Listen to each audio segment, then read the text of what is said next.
याला वाढ कुठली नाही जी वाढ तर कुठली नाही वाढ कुठली नाही यायला नाही जितक्या लवकर टाइम झाला असं टाइम झाला नाही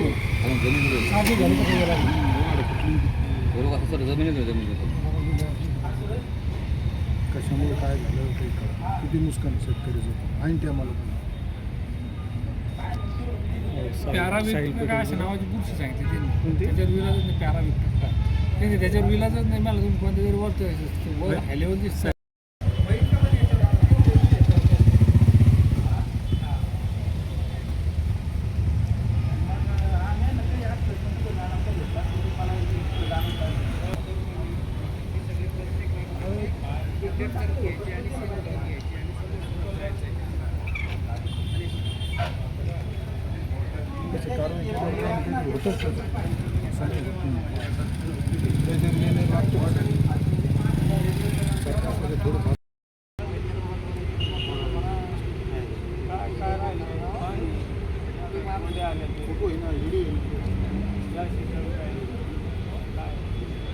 जर दरवर्षी समजा असे रोग पडत असतील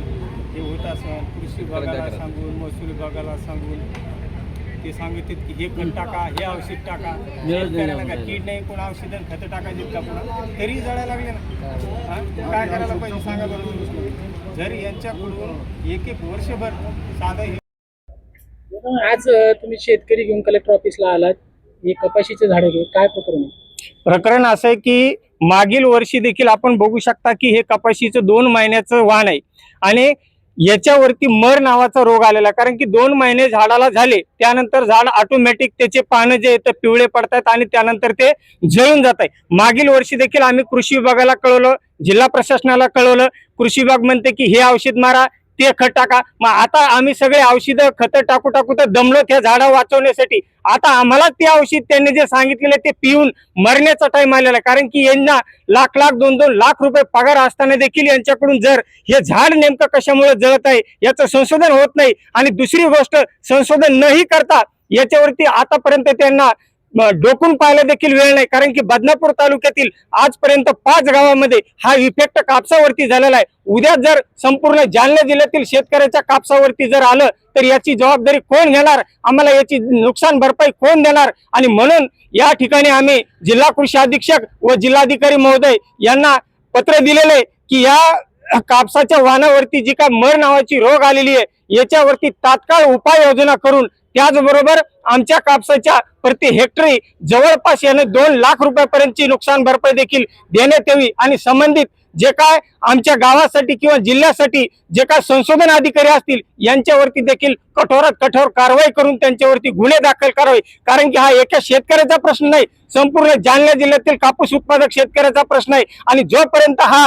या शेतकऱ्यांना न्याय मिळणार नाही तोपर्यंत आम्ही प्रशासनाला सांगू इच्छितो कदाचित उद्या 2 दिवसामध्ये जर आम्हाला सरकारकडून काही याबद्दलचं उपाययोजना करू किंवा नुकसान भरपाई देऊ याबद्दल जर सांगण्यात आलं नाही तर आम्ही शेतकरी मात्र पुढील 2 दिवसाच्या नंतर कठोरात कठोर पाऊल देखील या प्रशासनाच्या आणि शासनाच्या विरोधामध्ये उचलल्याशिवाय राहणार नाही हे देखील तुम्हाला या ठिकाणावर मी ठामपणे सांगतो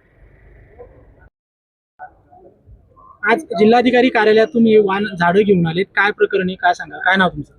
मी विजय गबाजीराव भवर राहणार आसरखेडा तालुका बदनापूर जिल्हा जालना या ठिकाणी आम्ही तसंच भावनापांगरी महसूल मंडळातील सर्व शेतकरी बांधव आम्ही या ठिकाणी आलेलो आहे आम्ही बर्मा या वाहनाची लागवड केलेली होती आमच्या आसरखेडा गावामध्ये देखील भरपूर असं क्षेत्र या ठिकाणी खराब होत आहे 2 ते 3 वर्षापासून आम्ही प्रशासनाकडे पाठपुरावा करून देखील कोणताही उपाय याच्यावर शासनाकडून याकडे सांगण्यात आलेला नाही भावनापांगरी असेल तुपेवाडी असेल दगडवाडी असेल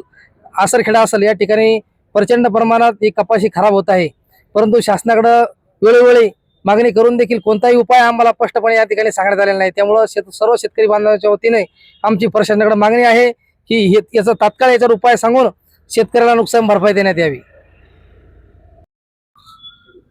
आज जिल्हाधिकारी कार्यालयात तुम्ही झाडं घेऊन आली कपाशीची काय प्रकरणी काय नाव तुमचं मी भावनेपांगरीचा अर्जुन ऋषीनाथ शिंदे एक शेतकरी घरातला मुलगा मी माझ्या शेतामध्ये अडीच एकर जवळपास मी हे श्रीरामा सीडचं पैसा वसुली वाहन लागवड केलेली आहे या कपाशीच्या पिकावरती मर रोगासारखा एक असा रोग आलेला आहे, कपाशीची वाढ खुंटून कपाशीचे पूर्ण सुकून झाडे सुकून याचं पूर्ण कपाशी पिकाचं नुकसान होत आहे. याच्यात आम्ही प्रशासनाकडे तक्रार केली असता प्रशासनाकडून उत्तर भेटतंय की या कपाशीसाठी हे वॉटर सोल्युबल खत सोडा, ते खत सोडा, याला कोणत्याही प्रकारचा आतापर्यंत याच्यावर पूर्वनियोजित असा एखादा असं मला इलाज झालेला नाही, समाधानकारक असा इलाज झालेला नाही. त्याच्यामुळं कपाशीच्या पिकावरती पूर्ण क्षेत्र असं आमचं पूर्ण बसलेलं आहे. जवळपास आमच्या गावाच्या क्षेत्रामध्ये जवळपास 300 ते 400 एकर जवळपास क्षेत्र हे पूर्ण बाधित झालेलं आहे. आता काय मागणी आहे प्रशासनाला? आता प्रशासनाकडून याचे तात्काळ पंचनामे करून किंवा वर सादर करून त्याच्यावर एक तर समाधानकारक असं इलाज त्यांच्याकडून आम्हाला सांगण्यात यावा किंवा याचे